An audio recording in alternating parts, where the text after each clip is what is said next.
Cuéntame de economía. La realidad de la vida económica y tu bolsillo sin tanto rollo. Cuéntame de economía.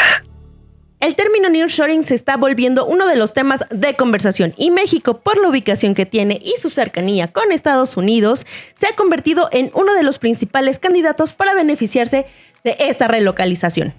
Sabemos que conflictos entre Estados Unidos y China, así como el TEMEC, la pandemia, la guerra entre Rusia y Ucrania, han sido algunos de los factores que están favoreciendo la relocalización. Y para hablar de este tema tengo a Diana Nava, que es reportera, y tenemos a un invitado. Diana, cuéntanos más. Así es, Luz, gracias por invitarme. Como lo mencionas, a la par del boom económico que se supone traerá el nearshoring, hay una serie de obstáculos que tenemos que vencer o que tenemos que enfrentar. Uno de ellos está relacionado con el mercado energético. Y para hablar de este tema, hoy nos acompaña Javier Mundo, socio líder de energía y recursos naturales para KPMG México y Centroamérica. Bienvenido, Javier. Muchas gracias, Diana. Muchas gracias, Luz. Un gusto estar con ustedes. Javier, se espera que los efectos del nearshoring se exponencien entre 2024 y 2025 más o menos. Ya tenemos, por supuesto, un anuncio muy grande con algunas empresas automotrices. Entonces sabemos que específicamente en el tema energético, pues puede ser a lo mejor uno de los obstáculos para que toda esta tendencia se logre afianzarse aquí en México. Pero cuéntanos tú un poco desde tu experiencia. ¿Qué es lo que estás viendo en este sentido? Correcto, Luz.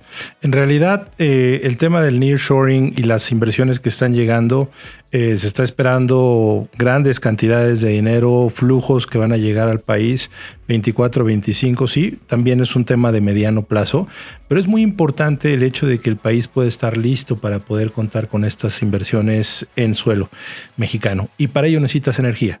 Si no tienes energía, no vas a tener la capacidad de abastecer y suministrar a las nuevas inversiones, a las poblaciones, y por ende, pues no existirían los incentivos de manera puntual para atraer a las mismas.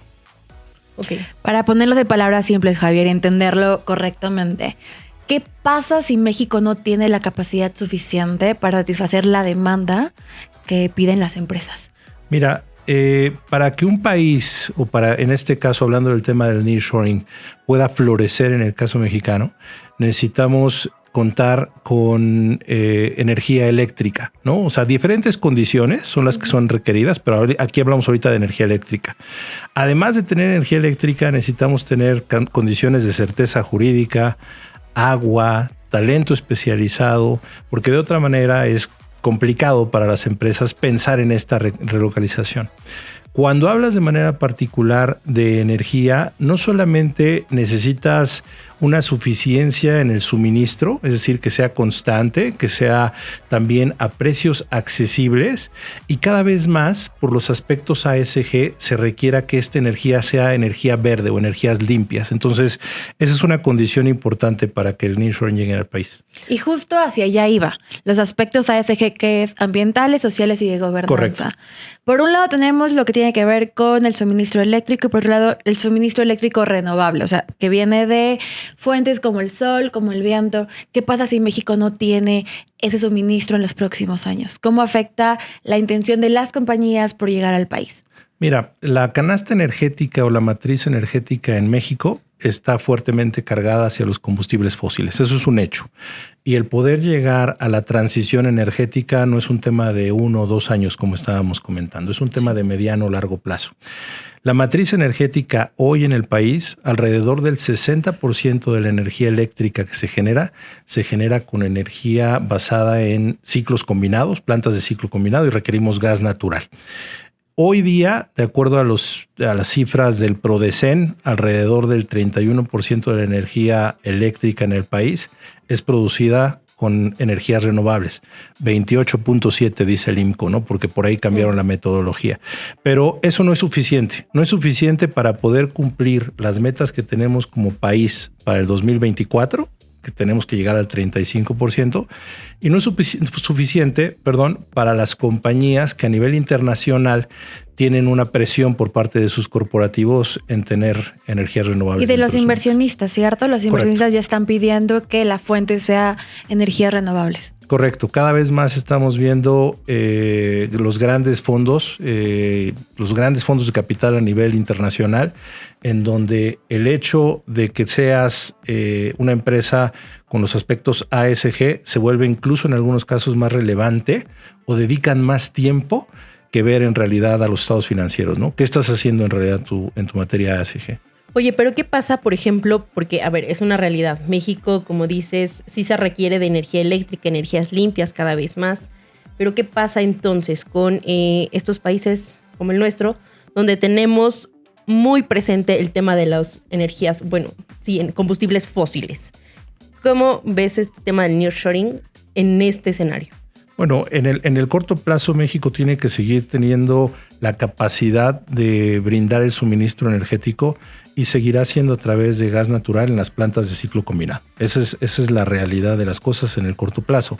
Necesitamos hacer una transición y para eso se requiere, en principio, retomar ciertas cosas. Una de las cosas que valdría la pena llegar a pensar nuevamente son las subastas eléctricas. Ese es el tipo de acciones que permite jugar a los privados en la generación de energías renovables. Y Javier, no es ningún secreto que ahora mismo no hay nuevos planes ni de subasta ni para crear una gran cantidad de centrales. Tenemos por ahí un par de anuncios, ¿no? Un parque fotovoltaico en Sonora, algunas centrales de gas natural, sobre todo al sur del país. ¿Esto es suficiente? Y si no es suficiente, ¿eso nos quita un poco de potencial para ser receptores de nuevos complejos industriales? Yo creo que México tiene el potencial para poder desarrollar energías renovables. En principio puede ser suficiente si garantizamos, insisto, esta condición de suministro eléctrico y mitigamos ciertos riesgos, ¿no? Como te decía, el 60% de la energía eléctrica se produce a base de gas natural y México es un país importador neto de gas natural. Entonces, esto puede ser jugar de alguna manera en el ecosistema. Sería deseable el hecho de poder empezar a tener generación de energías verdes, de energías renovables, en donde los privados jugaran un papel más importante, pero hay una condición también que es sumamente relevante. No basta solamente con generar energía, hay que preocuparnos por el tema de la transmisión. Y el tema de la transmisión en el país es algo que tiene una deuda ya de hace algunos años. Y en esta parte de la producción eléctrica, ¿está siendo suficiente para soportar la llegada de inversiones? ¿Cómo está siendo la parte, por ejemplo, no sé si ustedes tengan previsto algún escenario, números que tengan que ver o que nos ayuden a dimensionar un poco en qué parte estamos? En cuanto a las inversiones. Así es, sobre todo de energía eléctrica. Bueno, en realidad, mira, para que pudieran llegar nuevamente las inversiones se requiere hacer alguna modificación de política pública, de política energética. Cuando hablamos del nearshoring y del papel importante que tiene la energía, en el nearshoring llegarán cualquier tipo de industrias, pero todas las industrias, toda la actividad económica requiere principalmente el insumo de la energía eléctrica para poder operar, ¿no? Oye, Javier, y a ver, el gobierno federal tiene intenciones por desarrollar algunos puntos en específico. Tenemos la parte del norte, no vemos Sonora, todo lo que ha pasado con el boom del litio, esta cercanía con Estados Unidos, lo que hace un poco es intentar pensar o se está planeando hacer un clúster ahí, ¿no? Sobre todo que tiene que ver con baterías de litio. En la parte del sur también vemos lo relacionado con el corredor transísmico. ¿Hay planes ahí suficientes ahora mismo para garantizar esa llegada, para ver ese boom económico que se habla tanto desde el gobierno federal? Mira, creo que el último estudio de Banjico, precisamente en donde ataca el tema de las economías regionales, habla precisamente de la zona norte del país. En la zona norte del país yo creo que tenemos las condiciones, también tenemos las condiciones en el Bajío. El reto, como bien lo dices, está en la parte del sur-sureste, ¿no? Entonces, estos 10 parques industriales que se buscarán en el corredor transísmico necesitan asegurar que tienen la suficiencia energética y otra vez volvemos a lo mismo, tener puntos de generación cercano a donde está la demanda y 2, la capacidad de la transmisión, ¿no? El poner la energía en esa carretera que permita que llegue al lugar de consumo, ¿no? Javier, entonces para ponerlo en términos simples, son dos tareas por distinto, ¿cierto? Por un lado, garantizar el suministro eléctrico desde la generación y por el otro, asegurar las redes de transmisión y distribución. ¿Es así? Es así, lo dices bien, Diana. En realidad aquí la tarea que tenemos como país es en materia de transmisión, en la parte de distribución.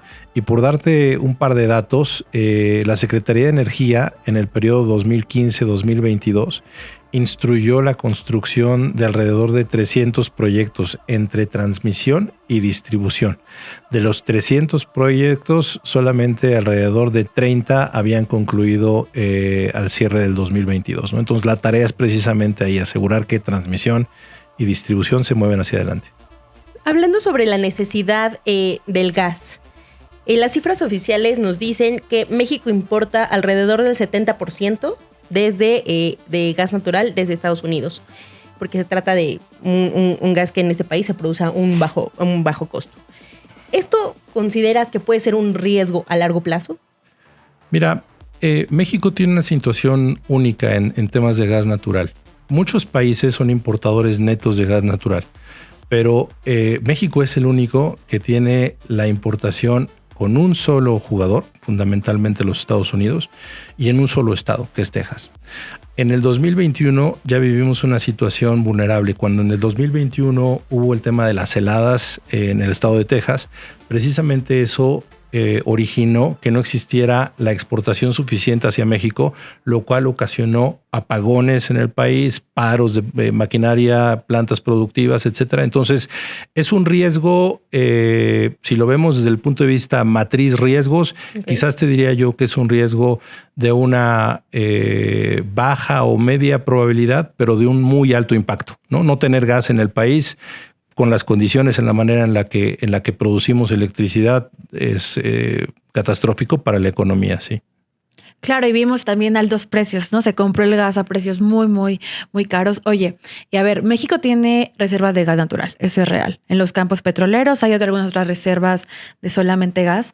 ¿Qué se debe hacer para detonar este desarrollo? ¿Y vale la pena desarrollar ahora mismo esos campos? ¿Va demasiado tarde? ¿Tú qué opinas? Es una muy buena pregunta. Nos encontramos cerca del mercado y del productor quizás más grande a nivel mundial, ¿no? Con unos costos tan bajos que de repente el trade-off entre decidir si hacer los proyectos en México o seguir importando suele ser una conversación muy recurrente en diferentes foros. ¿Qué tendría que hacer México? En principio me parece que deberíamos de pensar en que los privados fueran aquellos que corrieran con los riesgos que vienen en la labor de exploración y de producción del gas natural. Y para que eso suceda necesitaríamos retomar las rondas petroleras. Entonces, el hecho de poder retomar ese tipo de temas incentivaría que sean los privados los que desarrollan esos campos de gas y por ende la producción que pudiera existir en el país. Y ahora si nos centramos hacia adelante, ya hablaba de la necesidad de la subasta, de las rentas petroleras. ¿Qué otro tipo de inversiones se necesitan para asegurar pues justamente que este boom del que hemos hablado tanto pueda llegar al país, al menos de la mejor manera? Mira, yo creo que pensando hacia adelante, como bien lo dices, lo que requerimos es la inversión en energías renovables. Necesitamos asegurar que tenemos ese path en donde algunos países en Latinoamérica van más adelantados que nosotros. Tenemos por ahí el caso chileno, quizás hasta propio Costa Rica. Necesitamos desarrollar inversiones en ese sentido.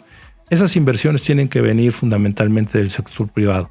Y para que tú generes esa energía a partir de fuentes renovables, después necesitas asegurar que tienes esta carretera que decimos para ver en dónde la vas a meter. Entonces, las inversiones en el sistema de transmisión se vuelven fundamentales también. Y por último, creo que el hecho de retomar, como bien decíamos, las subastas, agrega al país condiciones que en el 2017 fueron únicas y fueron récords mundiales, ¿no? El hecho de producir con energías renovables a tan bajo costo, ya México probó la capacidad de hacerlo y creo que el potencial existe en lo solar, en lo eólico y en algún otro tipo de energías hacia adelante. Oigan, pues este tema de nearshoring, como verán, es no solamente la llegada de empresas, se requiere, como hemos hablado en este episodio, de muchísimos más recursos indispensables como la misma energía. Los invito a que nos dejen sus comentarios, ya sea en YouTube o en Spotify, donde sea que nos escuchen, y cuéntenos qué les está pareciendo este tema energético del que nos habla Javier. Y bueno, Javier, ¿algún lugar donde podamos contactarte, donde los usuarios, si tuvieran alguna duda adicional, pudieran ponerse en contacto contigo, conocer más? Con todo gusto, Luz. Muchas gracias. Gracias, Diana, por la invitación. Nos pueden encontrar en nuestras redes sociales como KPMG México, nuestra página de internet kpmg.com.mx o bien en el correo asesoría@kpmg.com.mx. Diana, muchísimas gracias por estar en este episodio de Cuéntame de Economía. Y bueno, no se pierdan este y otros temas en expansión.mx. Nos vemos en el siguiente episodio. Cuéntame de Economía, un podcast de Expansión. Disponible todos los lunes en nuestro canal de YouTube.